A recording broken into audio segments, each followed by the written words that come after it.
A gente está falando cada vez mais, de forma mais frequente, sobre PrEP e PEP.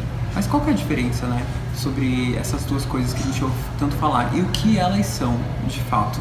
Então é importante saber o que é e como ela funciona, né, cada uma delas, e qual a diferença entre elas.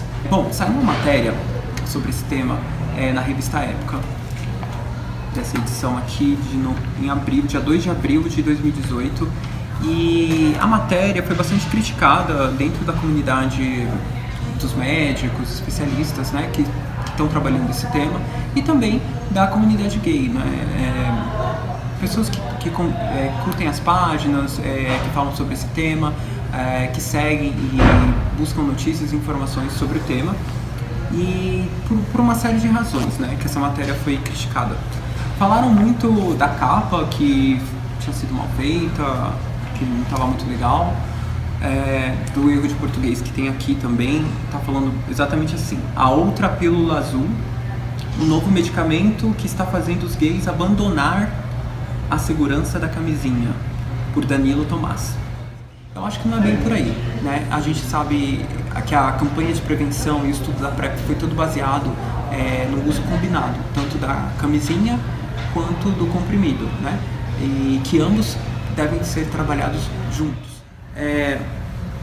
Bom, aí ele vai colocando no início da matéria que o sexo sem proteção ainda é uma prática comum entre os brasileiros, sobretudo os mais jovens. Pode ser que essa colocação seja realmente plausível, no sentido de que muita coisa ficou no passado e a gente talvez não tenha um resgate ou um trabalho, né, focado nisso, no resgate da memória, de saber como foi a história do HIV dentro do nosso país, lá no início dos anos 80, e depois anos 90, onde foi surgindo as primeiras medicações eficazes mesmo para o tratamento e campanhas, né, focadas nisso, e até chegar aos anos 2000, em que houve, digamos assim, né, um trabalho mais focado nessa questão, até a gente chegar na atualidade, onde a gente já está discutindo sobre PrEP e PEP, né?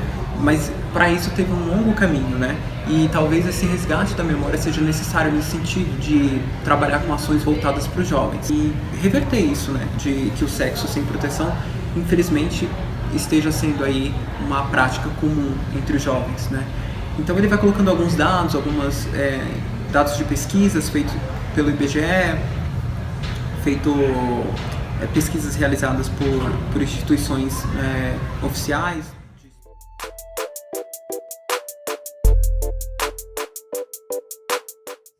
Eu acho que esse foi também um dos erros, né, que foram apontados na matéria e que sofreu algumas críticas. O parágrafo está exatamente assim: com o intuito de aumentar o combate à doença, surgiram opções para aqueles com comportamento sexual de risco, como quem tem muitos parceiros ou faz sexo sem proteção, né? Uma delas é conhecida como a PrEP, sigla de Profilaxia Pré-Exposição, que passou a ser disponibilizada pelo Sistema Único de Saúde em 2010.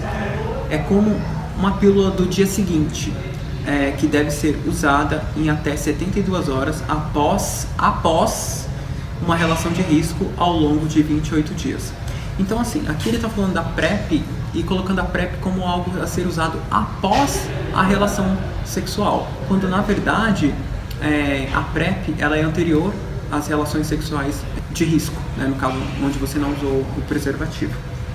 Então, aqui foi um erro realmente grande dentro da reportagem, porque ele está falando, o tema principal da reportagem é sobre a PrEP, e ele está colocando que a PrEP deve ser após a relação sexual sem o preservativo, a relação de risco, né, num período de até 72 horas. Nesse caso, o ideal seria ele ter falado sobre a PEP. A PEP, na verdade, que é o medicamento e o recurso usado depois de uma relação de risco, né, que deve ser usado, lógico, sob orientação médica, durante 28 dias e dentro de um prazo limite de até 72 horas, que o ideal é que você tenha o acesso à PEP, PEP, antes desse prazo se completar de 72 horas, quanto antes melhor. Se você acabou de ter a relação sexual de risco e conseguir ir até um posto de atendimento, né, um CRT ou um AMA, e conseguir o acesso à PEP, é ideal. Então Então, quanto menos tempo, melhor as chances e probabilidades da medicação ter efeito e garantir sucesso no tratamento.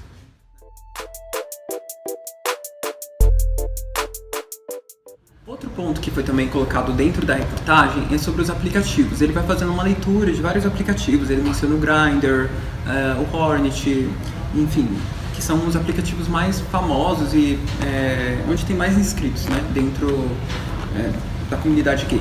Então, ele menciona o Grindr aqui, que tem um espaço lá, ele faz até uns prints da tela dos aplicativos para mostrar onde tem um espaço onde você coloca se você está sob o tratamento da PrEP ou não, né?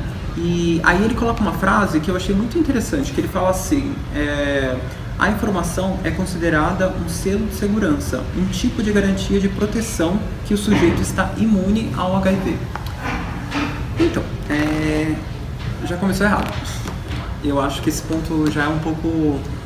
Eu achei interessante a frase, mais pelo sentido de criticar o quanto ela foi de maneira equivocada colocada dentro do texto, porque a PrEP é para sinalizar realmente que você está fazendo uso da medicação, se você quiser, é algo opcional, você não é obrigado, e talvez nesse sentido não seja um selo de segurança, né? Porque ninguém ali está considerando um ao outro como bom, pelo menos a intenção não era considerar um inimigo, mas talvez popularizar e tornar cada vez mais normal e mais comum se falar sobre HIV dentro de uma relação, seja ela casual ou não, os riscos, a maneira mais responsável de se fazer sexo, as opções de tratamento e tudo mais. Então talvez essa opção de você colocar que você está usando a PrEP dentro das informações que você insere no aplicativo seja para trazer à tona esse tema, para ser discutido, ser falado realmente e vivenciado dentro da comunidade e